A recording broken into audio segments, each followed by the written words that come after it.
Pense num pedaço da Inglaterra que deveria ser da Espanha, onde o aeroporto é na avenida principal, onde se vive em cavernas e são os macacos que decidem quem manda. Hoje o belo mundo te leva para conhecer Gibraltar, talvez o lugar mais estranho de toda a Europa. Número 1. Localização e dados gerais. Gibraltar é um pedacinho de terra no extremo sul da Península Ibérica. Está grudado na Espanha, mas pertence ao Reino Unido. E quando eu digo pedacinho, é um pedacinho mesmo. São pouco mais de 6 quilômetros quadrados. Só para você ter ideia, isso é menor do que muita cidadezinha do interior. E tudo gira em torno do mesmo gigante. O Rochedo de Gibraltar. Uma montanha de calcário com mais de 400 metros de altura que ocupa praticamente toda a paisagem. A cidade fica na base, espremida entre o paredão e o mar, como se estivesse tentando caber no espaço que sobrou. Logo ao lado está o Estreito de Gibraltar, essa garganta natural que conecta o Atlântico ao Mediterrâneo. Nesse ponto, Europa e África estão separadas por menos de 14 quilômetros. E aí vem a parte curiosa. Sabe aquela frase de que tamanho não importa? Aqui ela cai como uma luva. Mesmo minúsculo, esse pedacinho de mar é responsável por uma parte gigantesca do comércio marítimo global. Metade dos navios do mundo passa aqui em algum momento. Do alto do rochedo, a sensação é de estar olhando o planeta funcionando. 2 continentes, 2 mares e algumas das rotas mais importantes da história humana passando bem ali, diante dos seus olhos. E essa grandiosidade não é algo novo. Na antiguidade, os gregos já olhavam para esse lugar com certa reverência.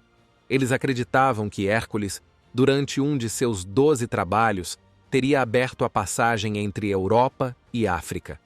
De um lado, ficou o Rochedo de Gibraltar, a famosa Coluna do Norte. Do outro, o Monte Jebel Musa, no Marrocos, a Coluna do Sul. Essas 2 formações ficaram conhecidas como as Colunas de Hércules, e segundo consta, aquelas que marcavam o limite do mundo conhecido.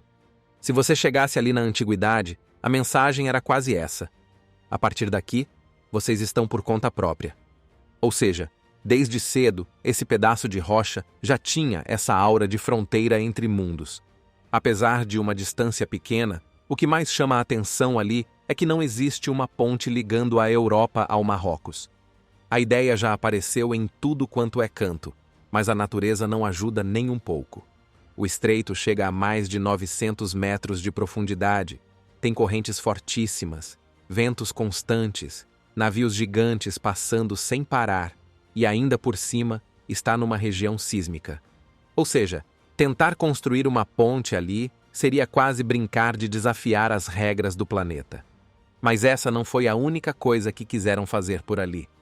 Só que antes da gente entrar nas loucuras que já imaginaram para o estreito, tem algo que precisa ser entendido. Afinal, como é que esse pedacinho de terra, totalmente colado na Espanha, virou um território britânico? Número 2. História. Depois de entender onde Gibraltar fica, dá para entender por que esse pedacinho de rocha sempre foi tão disputado. Nada ali é simples, e a história começa muito antes da bandeira britânica aparecer. O nome Gibraltar vem do árabe Jabal al-Tariq, que significa Montanha de Tariq. Tariq, no caso, é Tariq ibn Ziyad, o comandante que atravessou o estreito no começo do século VIII e abriu caminho para a presença islâmica na Península Ibérica. Depois disso, o rochedo muda de mãos várias vezes. Passa por governos muçulmanos, por reinos cristãos e lá no século XV acaba integrado à chamada Coroa de Castela. E aqui vale explicar. A Coroa de Castela, apesar do nome pomposo, era basicamente um conjunto de reinos que mais tarde formaria o que conhecemos hoje como Espanha. Parecia que a história tinha se estabilizado, mas só parecia. No começo do século XVIII, estoura a Guerra de Sucessão Espanhola. O rei morre sem herdeiro direto. Surgem vários candidatos ao trono, e como quase sempre acontece na Europa dessa época, a disputa vira briga internacional. No meio desse caos, no ano de 1704, uma frota anglo-holandesa toma Gibraltar. Oficialmente, era para apoiar um dos pretendentes ao trono. Na prática, quem fica com o território é a Inglaterra, que viraria o Reino Unido pouco depois. E aí vem o ponto que define tudo. 9 anos depois, a Espanha assina o Tratado de Utrecht, o grande acordo internacional que encerra a guerra. Nele, reconhece que Gibraltar passa a ser britânico, mas o problema foi o termo usado que, no caso, foi para sempre. E você sabe, para sempre são 2 palavrinhas perfeitas para a treta diplomática. Os espanhóis nunca aceitaram bem essa cláusula. Tanto que, entre 1779 e 1783, Espanha e França cercam Gibraltar por terra e por mar no famoso Grande Cerco de Gibraltar, um dos maiores cercos militares da época. Resultado? Os britânicos resistem.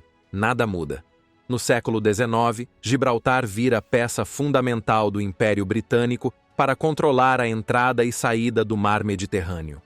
Na Segunda Guerra Mundial, ganha ainda mais importância como base de defesa e inteligência.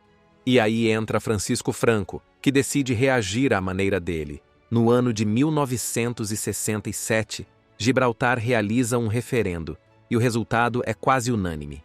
A população quer continuar britânica. A resposta de Franco é fechar completamente a fronteira. Ninguém entra, ninguém sai.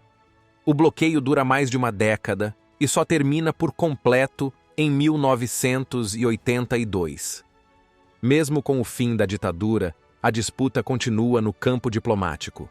Em 2002, outra consulta pública rejeita novamente a ideia de soberania compartilhada entre Reino Unido e Espanha. E é assim que Gibraltar chega ao presente.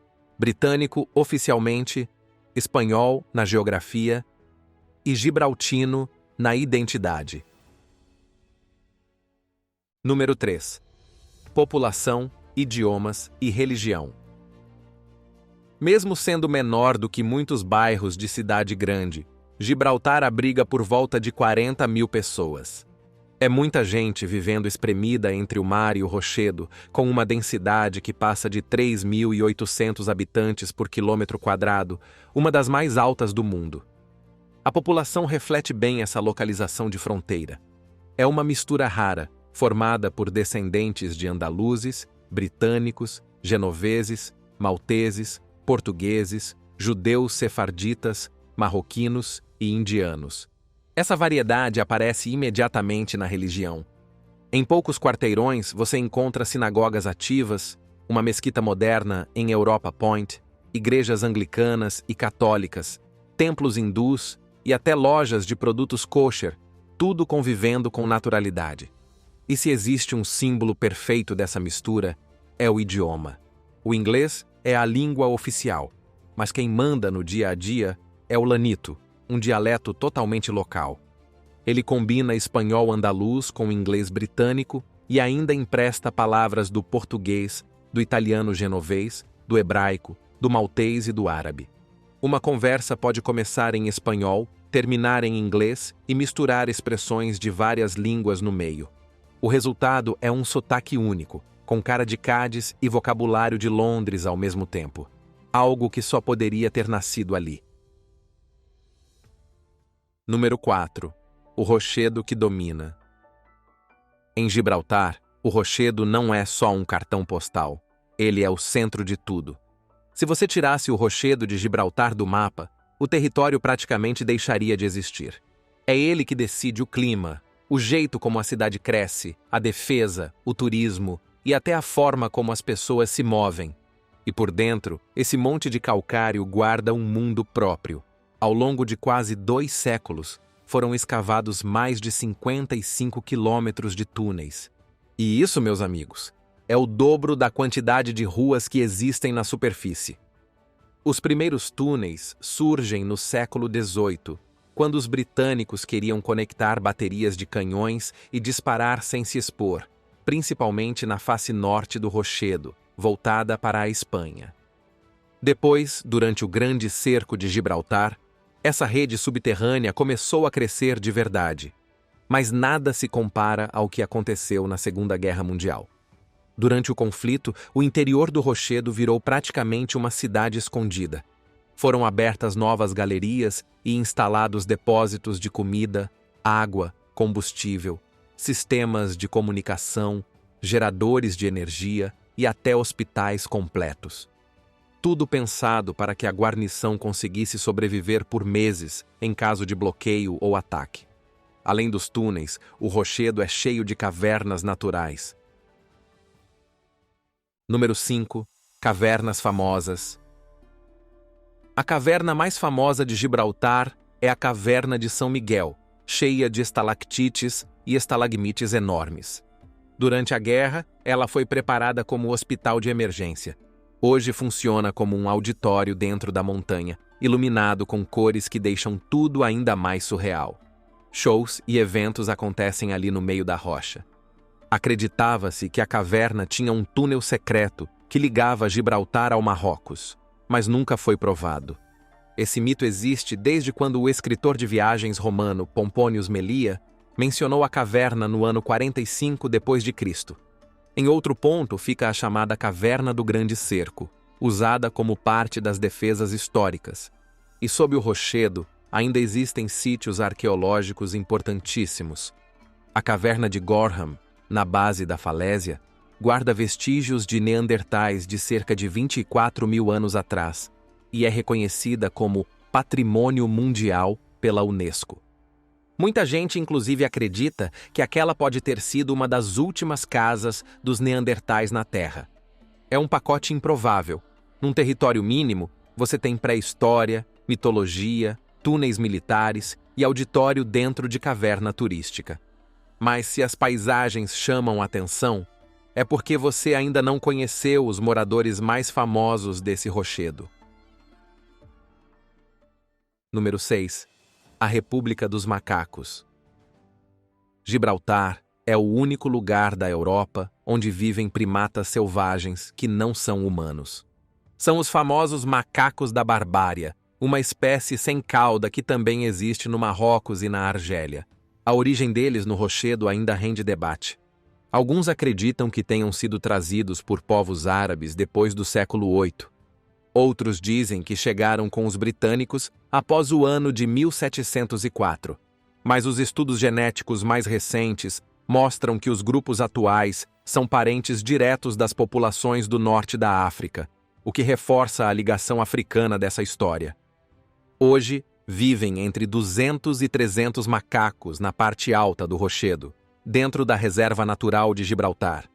E por incrível que pareça, eles já foram responsabilidade direta do exército britânico.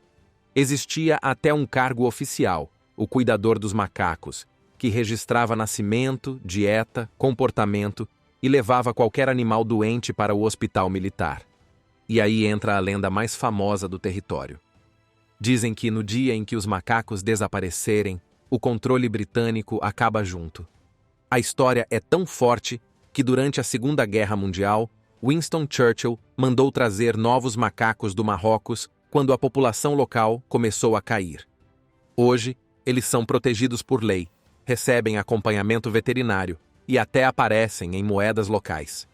Em contrapartida, quem tenta alimentar ou provocar os bichos pode levar multa alta. A convivência é levada a sério. No dia a dia, eles são exatamente como viram nos vídeos virais. Curiosos, rápidos e espertos o suficiente para abrir mochilas, puxar zíper e roubar lanche de turista distraído. Número 7. O aeroporto no meio da rua. O que você faz quando o lugar é tão apertado que não sobra espaço nem para construir um aeroporto? Bom, em Gibraltar a solução foi simples. Eles colocaram o aeroporto exatamente onde dava, no meio da cidade. A pista cruza a Avenida Winston Churchill, que é justamente o caminho que leva quem vem da Espanha direto para o centro. Tudo no mesmo nível. Quando um avião vai pousar ou decolar, o trânsito inteiro para. Os semáforos fecham, as cancelas descem e motoristas, pedestres e ônibus ficam esperando o avião passar como se fosse um trem atravessando a rua. A diferença é que, em vez de vagões, passa um Airbus enorme a poucos metros de você. Esse aeroporto nasceu na Segunda Guerra Mundial como base militar e acabou ficando de vez. Hoje serve principalmente voos vindos do Reino Unido e do norte da África. A pista fica colada no mar e pertinho das áreas residenciais, o que deixa a aproximação bem desafiadora para os pilotos quando o vento resolve complicar a vida de todo mundo. De um lado da pista está a Praia de Levante, onde o pessoal toma sol assistindo o avião acelerar para decolar. Do outro lado está o Victoria Stadium, onde a seleção local joga. Às vezes, durante a transmissão do jogo, dá para ver um avião cruzando o fundo da imagem, como se fizesse parte da partida. E o mais engraçado é que isso funciona. Em outro lugar, seria motivo de discussão eterna. Em Gibraltar, virou tradição. E ainda tem um detalhe inesperado.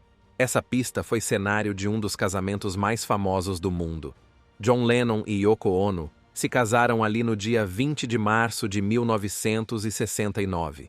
Eles já tinham tentado oficializar o casamento na França e na Alemanha, mas esbarraram na burocracia. Em Gibraltar, tudo saiu rápido. Depois da assinatura, tiraram as fotos que rodaram o mundo. Os dois segurando a certidão, a pista atrás deles e o rochedo aparecendo no fundo. Hoje, muita gente reconhece essas fotos sem saber que foram tiradas no aeroporto mais improvável da Europa. Número 8. O dia a dia. Andar pelo centro de Gibraltar é aquela mistura curiosa que não deveria funcionar, mas funciona. As placas estão em inglês, as lojas cobram em libra de Gibraltar, que vale o mesmo que a libra esterlina, e as tomadas seguem o padrão britânico de 3 pinos. A polícia usa uniforme no estilo londrino e aqui e ali surgem cabines telefônicas vermelhas, como se você tivesse virado uma esquina de Londres sem perceber. Mas basta prestar atenção ao clima mediterrâneo, ao ritmo mais lento para lembrar que a Espanha está logo ali. É como viver entre 2 mundos ao mesmo tempo. Um detalhe que sempre surpreende é o trânsito. Mesmo sendo território britânico, Gibraltar dirige na mão direita, igual ao restante da Europa continental. Mais um daqueles sinais de que o território pertence ao Reino Unido, mas vive o cotidiano como o vizinho. No bolso, o impacto é ainda mais evidente. Não existe IVA. Os impostos são mais baixos, e isso transformou a Main Street, que é a rua principal de lá, num grande polo de compras duty-free. Perfumes, eletrônicos, bebidas e joias costumam ser bem mais baratos do que nas cidades espanholas ao redor. E apesar da disputa política entre Reino Unido e Espanha, a vida real é prática. Todos os dias pessoas cruzam a fronteira para trabalhar, visitar família ou simplesmente ir à praia. Mesmo assim, os gibraltinos mantêm uma identidade própria. Todo ano, no dia 10 de setembro, eles celebram o National Day, lembrando o referendo de 1967, quando escolheram continuar britânicos. A cidade inteira se veste de vermelho e branco, como quem diz em coro: a gente decide o próprio futuro. Número 9. O plano absurdo. Lá no começo a gente comentou que já surgiram ideias bem improváveis para este lugar. Pois agora, para fechar essa viagem, chegou a hora de falar da mais absurda de todas. No início do século XX, Gibraltar virou peça central de um dos projetos mais ambiciosos e delirantes já imaginados. O nome era Atlantropa. A ideia veio do arquiteto alemão Hermann Sergel, que nos anos 20 propôs construir uma barragem gigantesca no Estreito de Gibraltar. Essa barragem bloquearia parte da entrada de água do Atlântico no Mediterrâneo. Assim seria possível gerar energia hidrelétrica em escala continental e, ao mesmo tempo, fazer o nível do Mediterrâneo baixar entre 100 e 200 metros por causa da evaporação. Para Sergel, isso criaria novas áreas de terra no sul da Europa e no norte da África. Na cabeça dele, essas terras uniriam os 2 continentes e formariam um superbloco chamado Atlantropa. Teriam novas cidades, novas regiões, e tudo isso estaria disponível para a ocupação europeia. O plano incluía também outras barragens entre a Sicília e a Tunísia, e outra no Bósforo. Se esse projeto tivesse avançado, o Mediterrâneo encolheria de forma dramática. Muitos portos atuais ficariam longe da costa. Ecossistemas inteiros desapareceriam. O nível dos outros oceanos subiria e várias cidades costeiras do mundo poderiam ser inundadas. E mesmo as terras novas que surgiriam no fundo do antigo mar teriam sal demais para a agricultura. Ou seja, mesmo no cenário mais otimista, nada desse plano fazia sentido. Atlantropa nunca saiu do papel, ainda bem. Mas mostra como Gibraltar costuma aparecer na imaginação de quem sonha em redesenhar o mapa do planeta. No fim das contas, Gibraltar é um daqueles lugares que desafiam qualquer definição simples. E aí, Gibraltar merece ou não o título de lugar mais estranho da Europa? Conta pra gente nos comentários. Se você gosta de histórias de fronteiras absurdas e lugares que parecem inventados, já sabe. Deixa o like, compartilha esse vídeo e se inscreve para continuar viajando com o belo mundo pelos cantos mais improváveis do planeta.